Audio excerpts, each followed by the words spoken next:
Hello అందరికీ ఈ మధ్య ఈ పికిల్స్ అనేవి సోషల్ మీడియాలో బాగా ట్రెండ్ అవుతున్నాయి కదా. ఇంట్లోనే ఈజీగా చికెన్ పికిల్ ఎలా చేసుకోవాలో చూద్దాం రండి. ముందుగా మిక్సీ జార్లోకి 100 గ్రాముల ఎండుమిరపకాయలు తీసుకోండి. ఇంట్లో యూజ్ చేసేటివి తీసుకోవచ్చు, ఇబ్బంది లేదు. కోర్స్గా బ్లెండ్ చేసుకోండి, మరీ మెత్తగా కాకుండా మరీ పలుపుగా కాకుండా బ్లెండ్ చేసుకోండి. తర్వాత ఇంకొక మిక్సీ జార్లోకి 2 టేబుల్ స్పూన్ల ఆవాలు, 10 మెంతుల గింజలు వేసుకొని అది కూడా బ్లెండ్ చేసి పక్కన పెట్టుకోండి. ఇక్కడ చూసారా, నేను 1.5 కేజీ వరకు చికెన్ తీసుకున్నాను. ఇవి చికెన్ని నీట్గా ఉప్పేసి కడుక్కొని ఆరబెట్టుకున్న చికెన్ అండి. ఇది చూసారా ముక్కలు ఎలా ఉన్నాయో. దీని తర్వాత స్టవ్ పైన బాండలు పెట్టుకోండి. నాన్ స్టిక్ అయితే బెటర్, ఎందుకంటే అడుగు పట్టదు. లేదంటే నార్మల్ తీసుకున్నా కానీ కలుపుతూ ఉంటే సరిపోతుంది. చికెన్ వేసుకొని దాంట్లో 1 టేబుల్ స్పూన్ ఉప్పు, 1 టేబుల్ స్పూన్ పసుపు వేసుకొని ముక్కకి ఉప్పు పసుపు బాగా పట్టించండి. అప్పుడైతేనే చికెన్లో నుంచి నీరు బాగా ఊరుతుంది.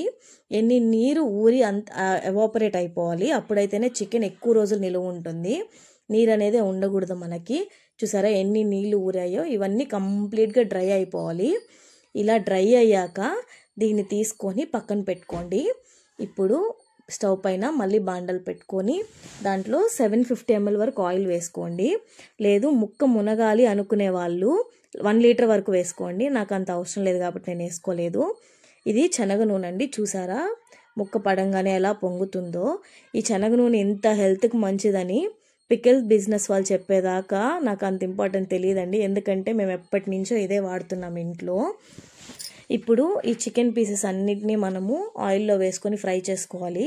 ఇలా గోల్డెన్ కలర్ వచ్చే వరకు ఫ్రై చేసుకోండి. ముక్కలో నుంచి నీరు అనేది ఉండకుండా ఫ్రై చేసి పక్కన పెట్టుకోండి.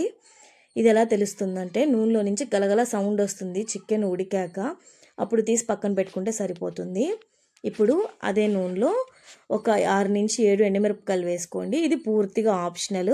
ఊరగాయలో ఇలా మిరపకాయలు తినే అలవాటు ఉన్న వాళ్ళైతే వేసుకోవచ్చు, లేదంటే స్కిప్ చేసేయచ్చు, అవసరం లేదు.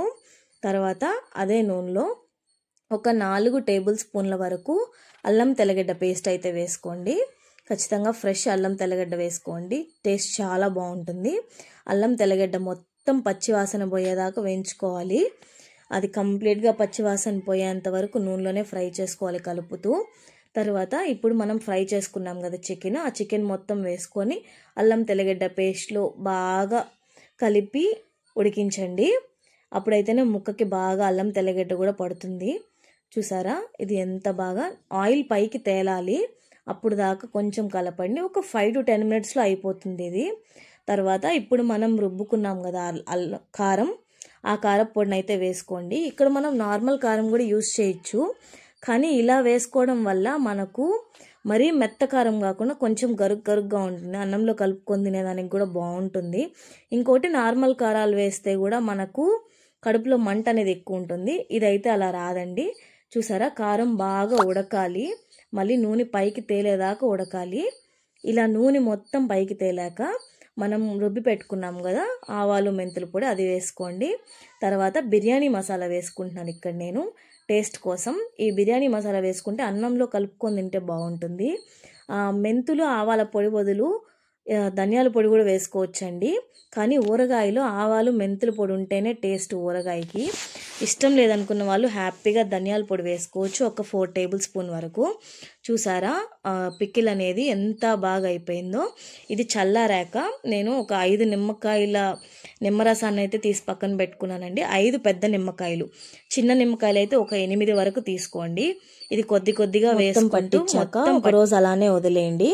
ఒక రోజు తర్వాత దీన్ని మళ్ళీ ఒకసారి కలుపుకొని ఎయిర్ టైట్ డబ్బాలో వేసుకున్నారంటే ఒక హ్యాపీగా 1 to 2 months ఉంటుంది. రోజు తినకండి, కడుపులో మంట వచ్చేస్తుంది. Thanks for watching. Please subscribe. Bye.